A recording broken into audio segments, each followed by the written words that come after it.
नमस्कार मंडळी, कसे आहात सगळे? मजेत ना? मजेत असायलाच पाहिजे, कारण आयुष्य थोडं आहे, आनंदात जगायलाच पाहिजे. तर आपण म्हटल्याप्रमाणे आज आपल्या चॅनलचा शुभारंभ होतोय आणि मी सुद्धा कोकणातलाच आहे. आणि शुभारंभ करायचा असेल तर तुम्हाला तर माहितीच आहे, कोकणात प्रथमतः देवाजवळ नारळ ठेवला जातो, देवाला आरज लावला जातो, देवाला गाराणं घातलं जातं आणि मगच शुभप्रसंगाला सुरुवात केली जाते. अशी कोकणातली प्रथा परंपरा आहे.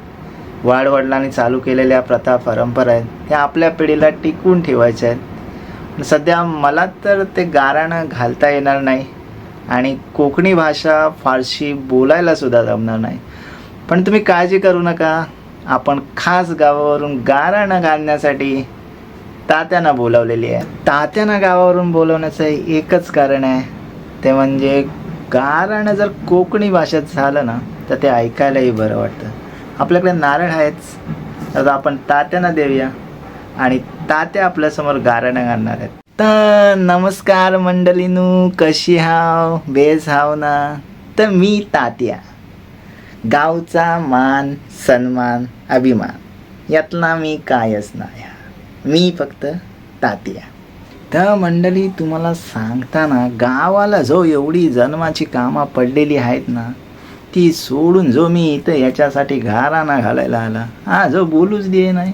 तर आत्ताच त्या राजाचा जो फोन येऊन गेला, त्याची कोंबडी जो रवणावर बसलेली आहे, ती जो एक उठायला म्हणत नाही आहे, म्हणते आमच्या कोंबड्याला बघितल्याशिवाय मी रवणावर उठणार नाही. अरे तात्यानं कुठं कुठं लक्ष द्यायचा, याचा गाराणा ऐकायचा की त्या कोंबडीला रवणावर उठवायची. मी जो इथं मुंबईला आलेला आहे, आता इथनं त्याच्या कोंबडीला जो कोंबडा कुठनं दाखवू, आणि चावी घराची खिशात आहे, कोंबडा घरात लॉक करून आलोय, त्याची कोंबडी रवणावर उठायचं नाव घेत नाही. कमी व्याप आहेत.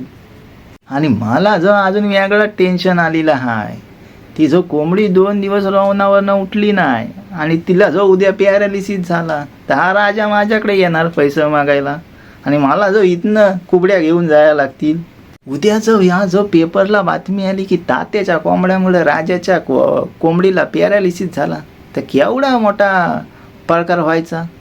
गुलाम, हा तुला कळतंय? हा सगळा तुझ्या मुलं होतंय. आज मी गावावरनं तुझ्यासाठी इथं आलेला हाय आणि तू मला जो इथं बोलून देत नाही. हां नातू, बोला आता.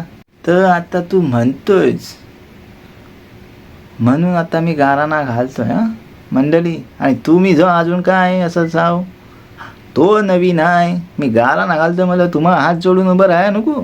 तुम्ही जो कानसारल्यासारखं करताव ना, हात जोडून उभं राहा.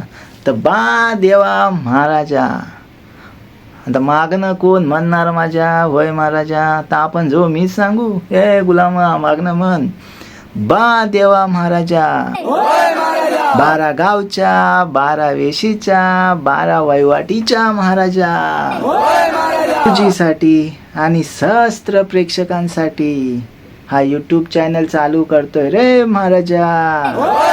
हा खेळ या नातवासाठी नवीन हा, आणि हा खेळ तुलाच निर्विघ्नपणे पार पाडायचं आहे रे महाराजा. सगळी लोक तयार असन तेव्हा आता या खेळाक रंग चढूक होया महाराजा.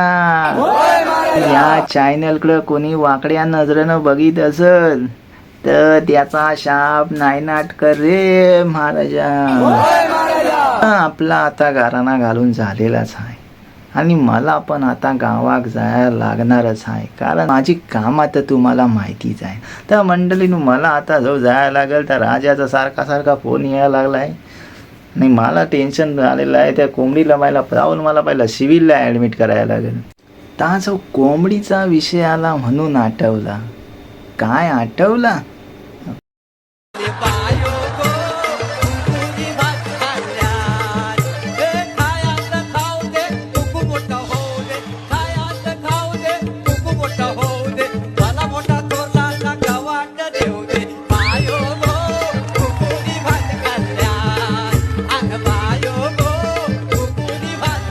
चला तर आता मी निघताच आहे. परत कधी तुम्ही गावाबिवाला याल तर मला नक्की फोन करा. मी गावालाच असणार आहे आणि माझ्या गावात आल्यावर नक्की मी तुम्हाला दाखवीन ना माझा गाव बिव कसा आहे. त्या राजाच्या कोंबडीला तुमची बरोबर भेट घालून देता.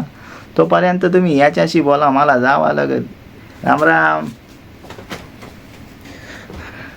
तर मंडळी, तात्या तर गेलेले आहेत. तात्यांना आपण पुढच्या नवीन व्हिडिओमध्ये नक्कीच बोलवणार आहोत.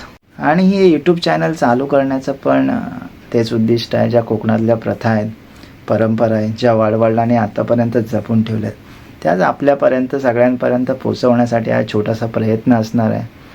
आणि या पुढचा जो व्हिडिओ असणार आहे तो म्हणजे माझ्या गावासंदर्भात असणार आहे. तर कसं आहे माझं गाव, कोणतं आहे माझं गाव, हे आपण नवीन व्हिडिओमध्ये बघणार आहात. तोपर्यंत असेच हसत राहा, खेळत राहा, आयुष्य थोडं आहे, आनंदाने जगत राहा. धन्यवाद.